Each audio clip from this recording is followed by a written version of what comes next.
আমি স্বতন্ত্র প্রার্থী। আমি স্বতন্ত্র হিসেবে এসেছি এখানে, কারণ আমার কাছে মনে হয় রাজনৈতিক দলগুলোর আরো একটু সংস্কার প্রয়োজন। লেজুর বৃত্তি জিনিসটা আমি থেকে বেরিয়ে আসতে চাচ্ছি। আর একটু সংস্কার, আমরা যে আন্দোলন করলাম, এই ভাষা আন্দোলন বলেন, ৭১-এর সংগ্রাম বলেন, যত সংগ্রাম আমরা করেছি, আমরা এই দেশকে ভালোবাসার জন্যই করেছি, রক্ত দিয়েছি। যদি এইটুকু যদি আমরা নিজেদের দলের মধ্যে যদি গণতন্ত্রটা ফিরিয়ে আনা যায়, তাহলে সারা দেশবাসীর মধ্যে গণতন্ত্র আসবে। আর গণতন্ত্র আসলে একটা দেশ এমনি এগিয়ে যায়। ওনাকে আমি সালাম দেই। ওনার রাজনৈতিক অভিজ্ঞতা অনেক বেশি। আমি ওনাকে সম্মান জানাই।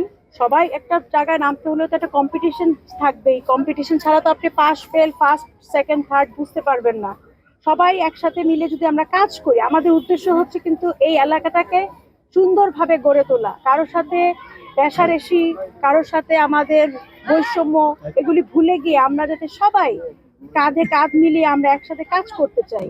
যে পাশ করে আসুক, উনি যদি জনপ্রিয়তা দিয়ে, ওনার বুদ্ধি দিয়ে, ওনার কাজ দিয়ে উনি পাশ করে আসে, ওনাকে আমি অবশ্যই দিয়ে ফুলের মালা দিয়ে আসবো। আমিও যদি পাশ করে আসি, উনিও আমাকে সেই সহযোগিতা করবে, আমি সেই আশাটুকুই করি। আমার কাছে মনে হয় আমাদের হাওরটা হচ্ছে কৃষির উপর নির্ভরশীল, মৎস্য কৃষি। আর সবচেয়ে বেশি আমি মনে করি যে আমাদের এমন একটা সম্ভাবনাময় একটা শিল্প আছে, যেটা হচ্ছে পনির। সারা বাংলাদেশে অষ্টগ্রামের পনির জগৎ বিখ্যাত। এই পনিরকে যদি আমরা শিল্পে পরিণত করতে পারি, এই সেচ প্রকল্প নিয়ে যে ধরনের সমস্যা হচ্ছে, এগুলি, এই জলাবদ্ধতা, তারপরে নদী ভরাট, এগুলি যদি আমরা হাতে হাতে নিতে পারি, এই প্রকল্পগুলো, আমরা মনে হয় আমাদের অষ্টগ্রামবাসীর জন্য কোনো কঠিন কাজ হবে না। এই ইনশাল্লাহ এই কাজগুলো এগিয়ে নিয়ে যাওয়ার জন্য। কারণ হচ্ছে এইখান থেকে যেই পরিমাণে, this is the second largest Haor in Bangladesh. আমাদের এই হাওর থেকে যে পরিমাণে ধান হয়, আমরা কৃষকদের পাশে থাকতে চাই এবং এখানে মৎস্যজীবীদের পাশে থাকতে চাই। এখানে আমাদের এই মানুষজনের জন্যই তো আমরা বেঁচে আছি। আমরা আজকে ভাত খাচ্ছি, আজকে আমরা মাছ খাচ্ছি, এত ভালোভাবে বেঁচে আছি, কিন্তু এই এনাদের উপর নির্ভর করে। ওনাদেরকে যদি আমরা সম্মান করতে না পারি, ওনাদেরকে যদি আমরা সাহায্য করতে না পারি, ওনাদের সাথে যদি থাকতে না পারি, আমরা তো কিছুই করতে পারবো না। ওনারা হচ্ছে আমাদের অর্থনীতির ভিত্তি। সেই উদ্দেশ্য নিয়ে আসলে আমার এখানে আসা। সব সময় আমি কৃষক ভাইদের সাথে আছি, আমি আমার মৎস্যজীবী ভাইদের সাথে আছি, আমি হাওরবাসী এলাকার সাথে আছি।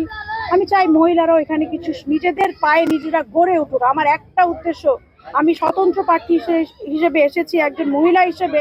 আমি দেখা যায় নারী নেতৃত্ব শুধু দল দ্বারা হয় না, একাও হওয়া যায়। সেটি আমি প্রমাণ করতে এসেছি, যদি আমার অষ্টগ্রাম ইসলামী যেমন বসে আমার পাশে থাকেন।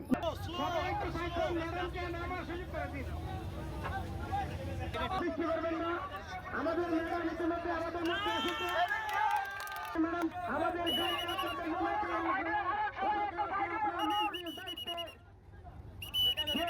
গাড়িতে বসে যাবেন। আমরা ম্যাডামকে নিয়ে